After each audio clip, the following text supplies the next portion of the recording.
Good morning students. चलो आज अपना थर्ड लेक्चर है, उसमें अपन देखते हैं वही अपना पिछले वीडियो में अपन ने देखा था कार्बन परमाणु की संकृत अवस्था के आधार पर एल्किल हैलाइड को डिवाइड कर रहे हैं अपन, जिसमें अपन ने ए देख लिया था sp3x वाला। आज अपन देख रहे हैं बी, यानी ऐसे एल्किल हैलाइड देखेंगे जिनमें हेलोजन परमाणु sp2 संकृत कार्बन से अटैच हो। इसको अपन दो पार्टों में डिवाइड कर देते हैं इस प्रकार के हैलाइडों को। पहला तो वाइनिल हैलाइड और दूसरा एरिल हैलाइड। एरिल हैलाइड के बारे में अपन पार्ट बी में पढ़ेंगे सेपरेट, लेकिन थोड़ा सा हिंट यहाँ दे देंगे अपन। वाइनिल हैलाइड को देखें तो वाइनिल हैलाइड में क्या होता है, हेलोजन परमाणु द्विबंधित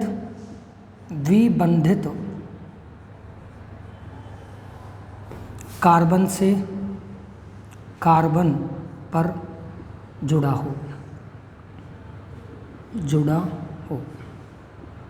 ये हो गया।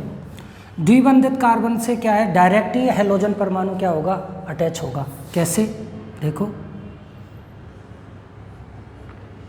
ये डबली बॉन्डेड कार्बन हो गए, इधर जोड़ दो या इधर जोड़ दो, हेलोजन एटम को जोड़ दो, ये लो।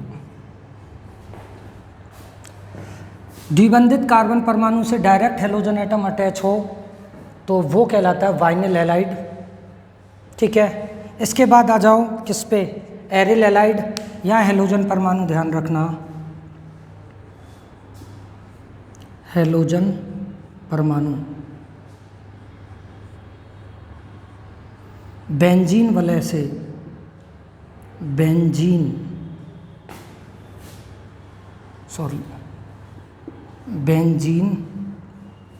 वलय पर सीधे ही जुड़ा हो, ये हो गया। बेंजीन वलय पर सीधे ही हेलोजन परमाणु क्या होगा, हेलोजन परमाणु बेंजीन वलय पर सीधे ही जुड़ा होगा। जैसे देखो बेंजीन के बारे में मैंने अभी बताया था कल, ये आपकी बेंजीन रिंग, डायरेक्ट ही हेलोजन एटम क्या हो जाए, अटैच हो जाए, ये लो। तो ये हो जाता है एरिल हैलाइड। ठीक है, ये अपन ने कार्बन परमाणुओं का क्या देख लिया, एल्किल हैलाइड का वर्गीकरण देख लिया, जिसमें पहला वर्गीकरण का आधार था हेलोजन परमाणुओं की संख्या के आधार पर, दूसरा था आपका कार्बन परमाणु की संकृत अवस्था के आधार पर जिस पर हेलोजन परमाणु जुड़ा हो। उसको दो पार्टों में डिवाइड किया था, sp3x टाइप के हैलाइड, sp2x टाइप के हैलाइड। आ जाओ भाई क्वेश्चन पे, क्यों डायरेक्ट ये आएगा नहीं, क्वेश्चन आएगा वही क्वेश्चन, निम्न हेलो व्युत्पन्नों को वर्गीकृत करो कार्बन परमाणु की संकृत अवस्था के आधार पर। अब मैं खूब सारे एग्जाम्पल दे देता हूँ जिसमें पिछला भी आ जाएगा और ये भी आ जाएंगे, सभी को ओवरऑल देखो। पहला ये लो भाई, ये देखते हैं Cl, दूसरा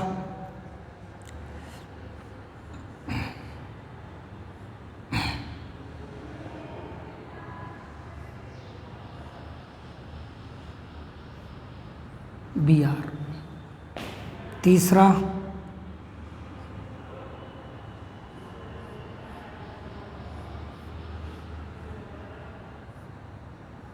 Cl, चौथा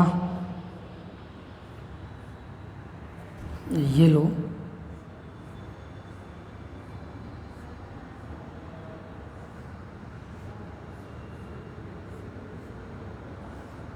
Cl, पांचवा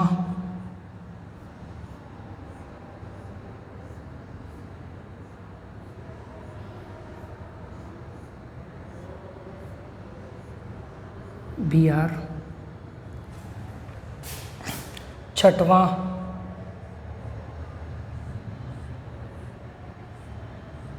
Br, सातवां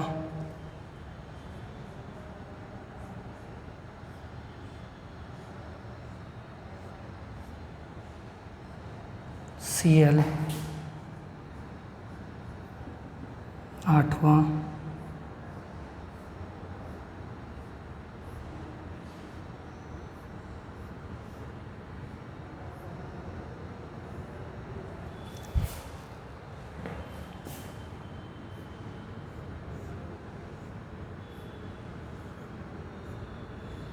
ध्यान रखना ये हाइपोथेटिकल बता रहा हूँ, काल्पनिक है, ठीक है। बाकी के तो ये पाए जाते हैं, लेकिन ये हाइपोथेटिकल अपन लेके चल रहे हैं। ये मैंने 8 एग्जाम्पल दिए हैं जिनका अपने को वर्गीकरण करना है, ठीक है। एक बार स्क्रीनशॉट ले लो इसका, ठीक। आंसर मैं बताता हूँ, लेकिन पहले आप अपने हिसाब से इसको अपनी बुद्धि लगा के थोड़ा सा सॉल्व करना। चलो इसको देखें, इसमें तो कोई प्रॉब्लम है नहीं, सिंपल कैसा होगा, एल्किल हैलाइड, ठीक है। इसकी बात करो, चलो यहाँ सिंपल है, देखो ये कार्बन, ये कार्बन, ये कार्बन, सिंपल कौन सा, sp3 sp2, ये आपका sp2, ठीक है। तो आइडेंटिफाई करेंगे अपन, तो कौन सा होगा ये, एलिलिक, ठीक है, हो गया। इस पे आ जाओ, चलो तो देखो ये कार्बन हो गया, ये कार्बन हो गया, ये कार्बन, इस कार्बन पे हेलोजन जुड़ रहा है, ठीक है।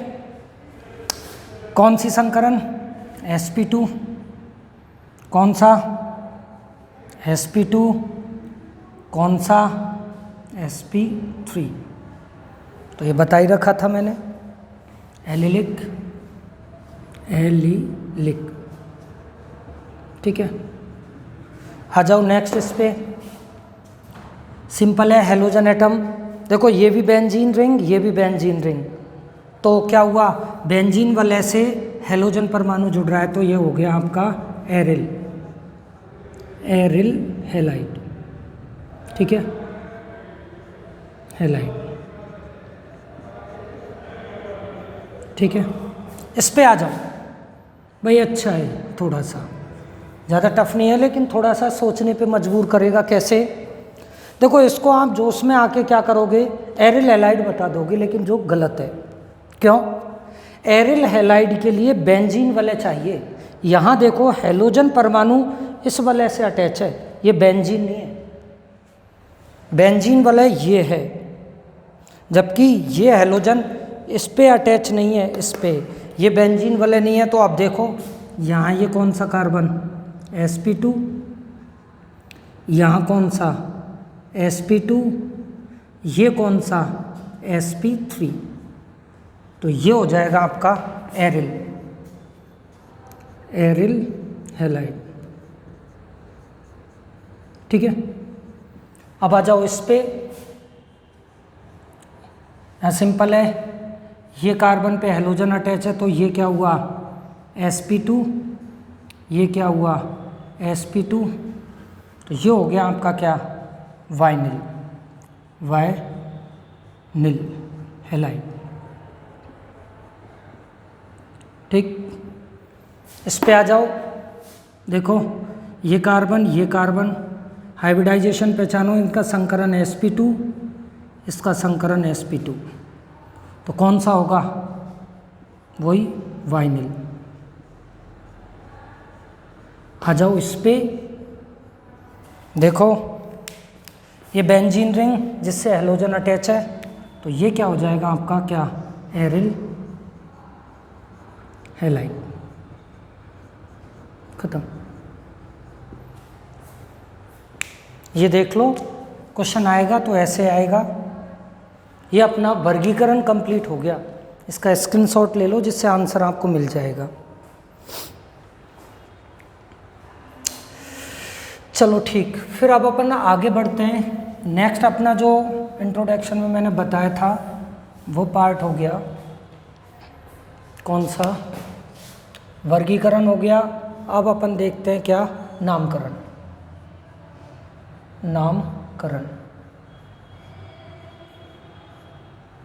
तो नामकरण में अपन टाइम वेस्ट करेंगे नहीं, क्यों, पढ़ के आए हो आप 11th क्लास में, बस मैं हिंट दूंगा। नामकरण की 3 पद्धति होती हैं, साधारण, व्युत्पन्न, आयुपाक। व्युत्पन्न को बहुत कम यूज करते हैं, साधारण और आयुपाक को ज़्यादा यूज करते हैं अपन। तो दोनों का बता देता हूँ मैं। जैसे ये आया आपका RX, ठीक है, दोनों नाम बताएं अपन इसके। साधारण नाम को चलो मैं लिख ही देता हूँ यहाँ, साधारण नाम, और एक हो जाएगा आपका आयुपाक, IUPAC, आयुपाक नाम। ठीक है, चलो साधारण नाम में ये एल्किल समूह हो गया और ये हैलाइड हो गया। तो ये हुआ आपका क्या, जैसे यहाँ लिखूँ R और X, इसके लिए तो लो आप एल्किल,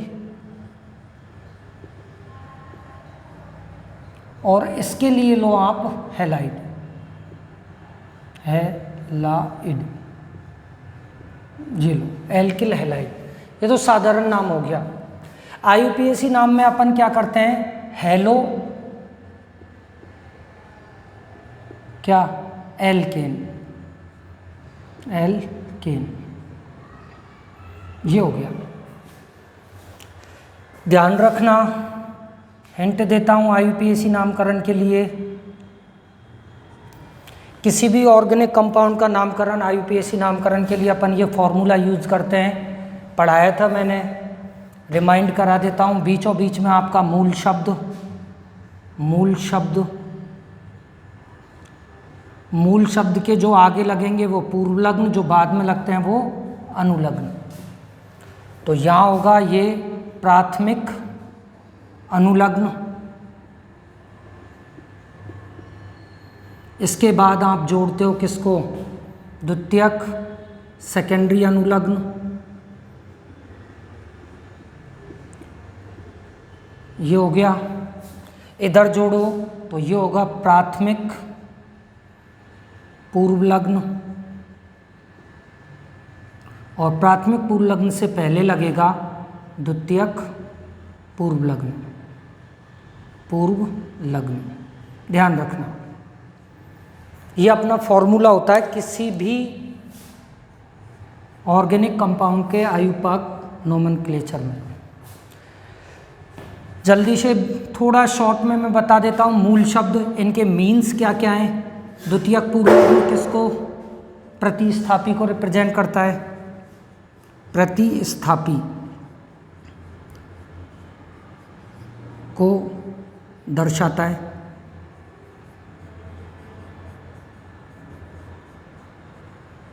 ठीक है, ये हमेशा काम आएगा ऑर्गेनिक केमिस्ट्री में, इसलिए मैं हिंट दे रहा हूँ इसकी।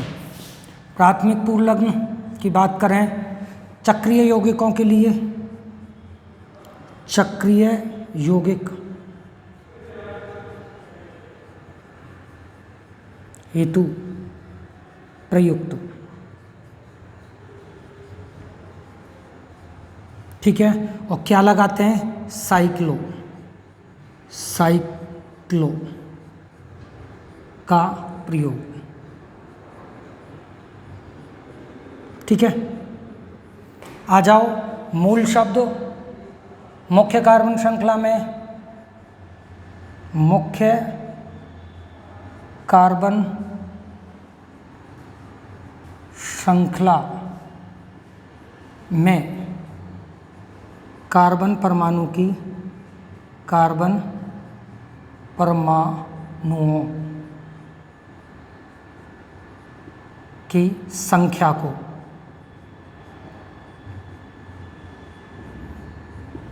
मूल शब्द मुख्य कार्बन श्रृंखला में कार्बन परमाणुओं की संख्या को रिप्रेजेंट करेगा। इसकी बात करें प्राथमिक अनुलग्न, मुख्य श्रृंखला की, मुख्य श्रृंखला की प्रकृति, प्रकृति को दर्शाता है। ठीक है, दो प्रकार की होगी, संतृप्त और असंतृप्त।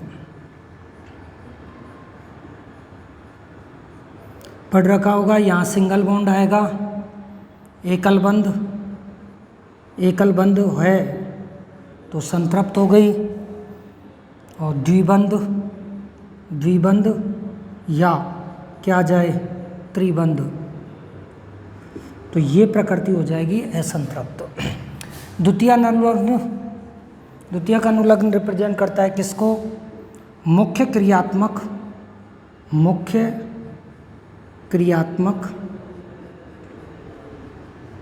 क्या समूह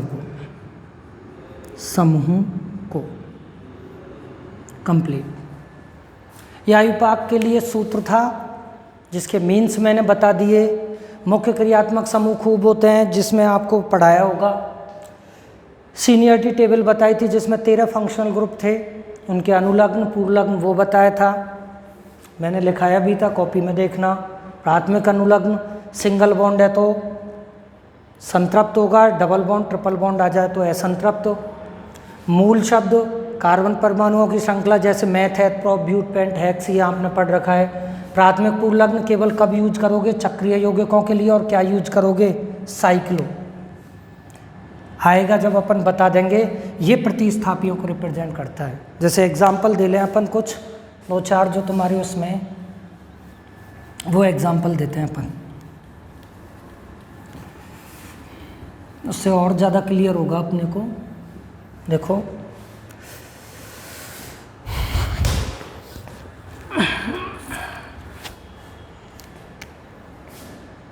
वही क्वेश्चन के फॉर्म में दे देता हूँ। निम्न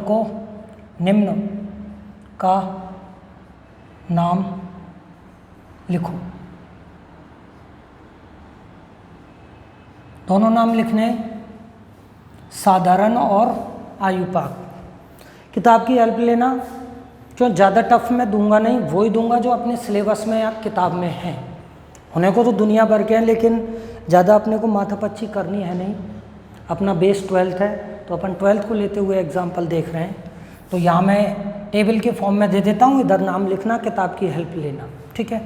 सिंपल से ही नाम है। पहला जैसे CS3Cl, दूसरा CS3CH2Cl, तीसरा CS3CH3Cl, चौथा CH3CH2CH2Cl। आप Cl की जगह BRI कुछ भी ले सकते हो।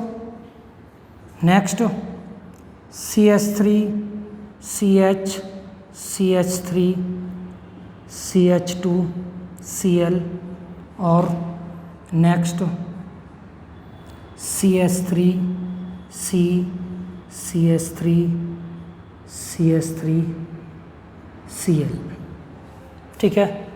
इन पे ही अपन प्रैक्टिस करते हैं। यहाँ अपन क्या लिख लेते हैं, ये तो सूत्र हो गया। यहाँ अपन देख लेते हैं क्या, साधारण नाम, ठीक है। और इधर आप क्या लिखना है, IUPAC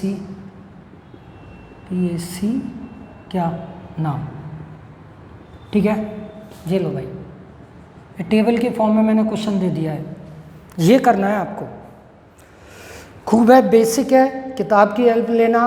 अपन इसको डिस्कस नेक्स्ट वीडियो में करेंगे। अभी तो तुम थोड़ा सा अपनी बुद्धि पे जो 3 महीने में धूल जमी है ना, उसको हटाने के लिए क्वेश्चन दे रहा हूँ। नहीं आए तो किताब की हेल्प लेना, ठीक है। बाकी का मैं कर लूँगा, इसको कल करवा देंगे अपन। नेक्स्ट आ जाओ आप, इसका स्क्रीनशॉट लो। चलो नेक्स्ट अपन किस पे आए, ये नामकरण हो गया। अब अपन आते हैं समाव्ययता, जो भी है। देखो समाव्ययता, आइसोमेरिज्म, समाव्ययता। किताब में ये टॉपिक दिया हुआ नहीं है लेकिन कभी कभी आ जाता है, इसलिए अपन इसको थोड़ा सा हिंट दे देते हैं। समाव्ययता की मेन जो मुख्य शर्त है, इसके लिए देखो मेन कंडीशन, मुख्य शर्त, इसके लिए ध्यान रखना, अनुभार मॉलिक्यूलर वेट यानी अणुभार क्या होगा, समान होगा। कितने भी ऑर्गेनिक कंपाउंड हो, अगर उनका अणुभार समान है तो ध्यान रखना वो एक दूसरे के समावयवी होंगे। ठीक है, ये इसकी मेन कंडीशन हो गई। 11th क्लास में समावयवता, आपने 11th क्लास में खूब पढ़ी है। समावयवता के क्या 2 प्रकार देखे थे। समावयवता को डिवाइड किया था अपन ने कितने भागों में, 2 भागों में। एक तो देखा था संरचनात्मक क्या समावयवता, ठीक है, और दूसरी देखी थी अपन ने त्रिविम क्या समावयवता। ठीक है, संरचनात्मक समावयवता को आगे आपने डिवाइड किया था किसमें, पहले तो ए और ये हो गया आपका बी। इसको डीपली अपन 12th क्लास में देखेंगे इस साल, अलग से चैप्टर है, लेकिन थोड़ा बहुत हिंट 11th क्लास में भी दिया था। अब इसमें देखें अपन संरचनात्मक में, देखो क्या क्या आया था। पहला तो आया था श्रृंखला, श्रृंखला समावयवता। ठीक है, दूसरी मैं केवल रिमाइंड करा रहा हूँ, एक होती है स्थिति, स्थिति समावयवता। नेक्स्ट सी, क्रियात्मक समूह, फंक्शनल ग्रुप आइसोमेरिज्म, क्रियात्मक समूह समावयवता। ठीक है, ये तो हो गई chain isomerism, position isomerism, functional group isomerism. Next आती है डी, सॉरी स्मॉल चल रहे हैं,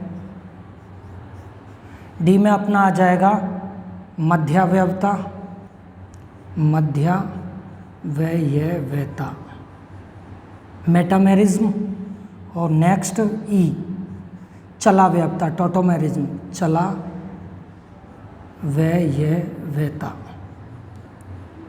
और भी होती हैं, लेकिन मेन बेस जो होता है वो इनसे ही पढ़ते हैं अपन।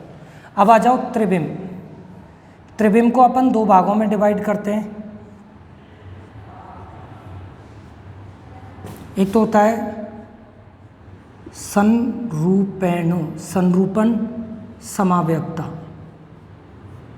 और एक होती है आपकी, ये तो होता है कन्फर्मेशनल आइसोमेरिज्म, और ये होती है कॉन्फिगरेशनल विन्यासी समावयवता। कन्फर्मेशनल और कॉन्फिगरेशनल। विन्यासी समावयवता को आगे फर्दर अपन 2 भागों में डिवाइड करेंगे 12th क्लास में, अभी मैं बस केवल हिंट दे रहा हूँ। एक तो होती है आपकी ज्यामिति, ज्यामिति समावयवता, और एक होती है आपकी प्रकाशिक, प्रकाशिक समावयवता। ठीक है, ये हो गई, हो गया। इसका स्क्रीनशॉट लो, फिर आगे देखते हैं। देखो ठीक, हाँ अब देखो,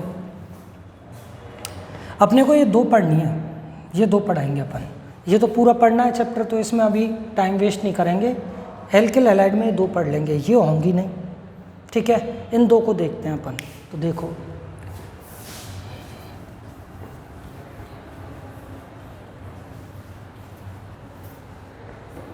जैसे देखो, पहली श्रृंखला समावयवता।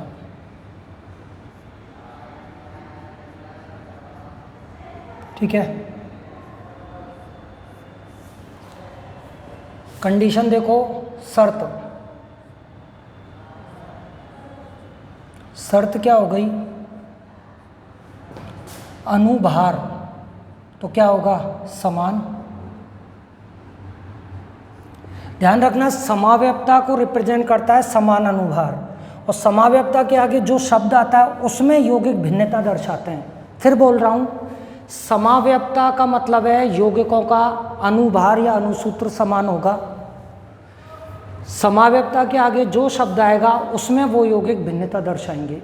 जैसे यहाँ समाव्ययता, इसका मतलब अनुभार समान होगा, और श्रृंखला आ गया तो इसका मतलब भिन्नता किस में दर्शाएंगे, श्रृंखला में।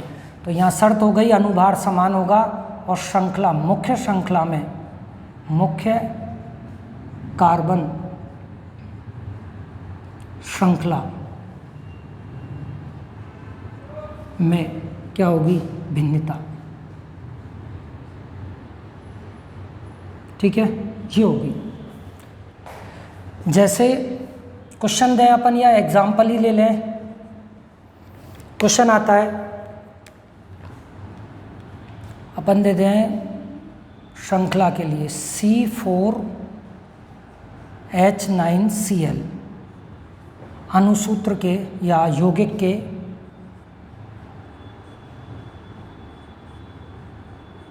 श्रृंखला समावयवी, श्रृंखला समावयवी।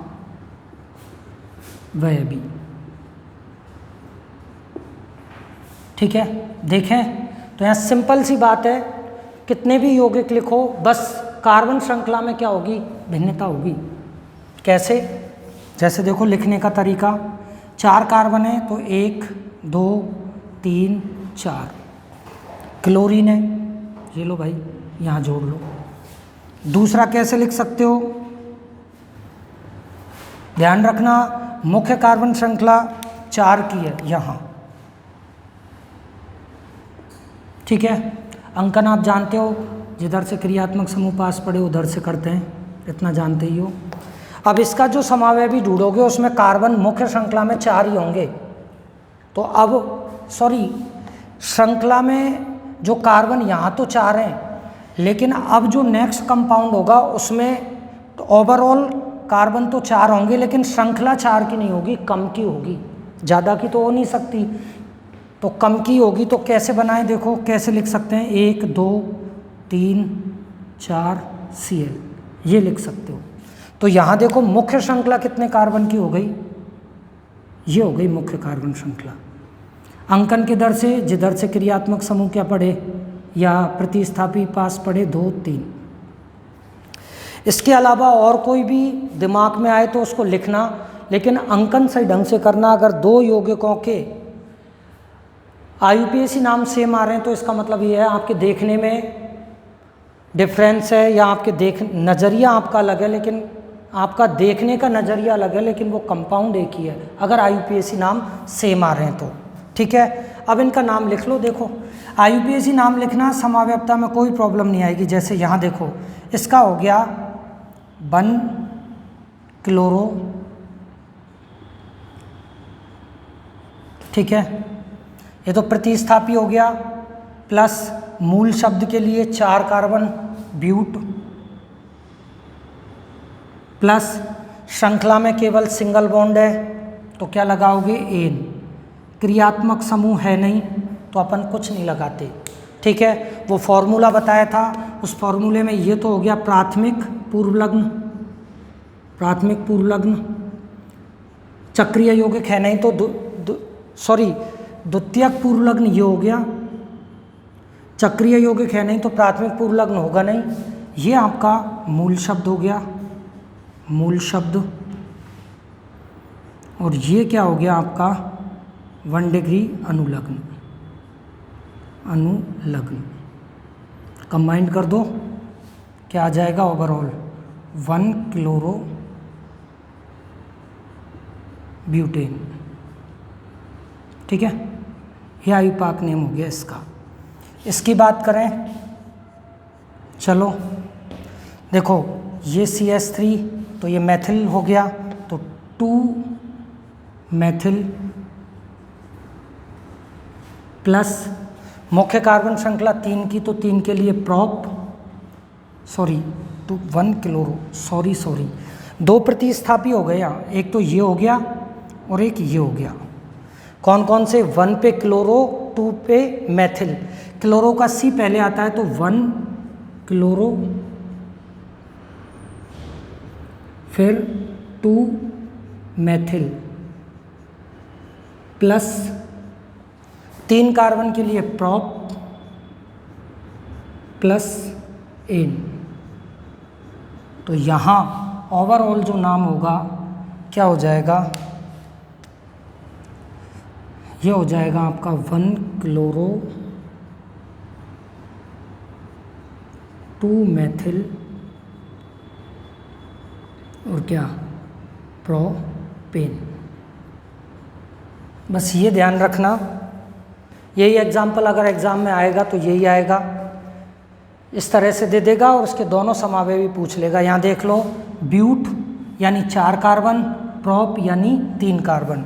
तो अनुसूत्र दोनों का सेम है, बस श्रृंखला में, मुख्य श्रृंखला में डिफरेंस है। ये 4 की है, 3 की है, तो कौन से हो गए, मुख्य श्रृंखला में भिन्नता, अनुसूत्र समान, तो श्रृंखला समावेशी। इसको लिख लो। चलो दूसरी है, उसको अपन कल देख लेंगे नेक्स्ट वीडियो में। ओके चलो, थैंक यू, कल मिलते हैं।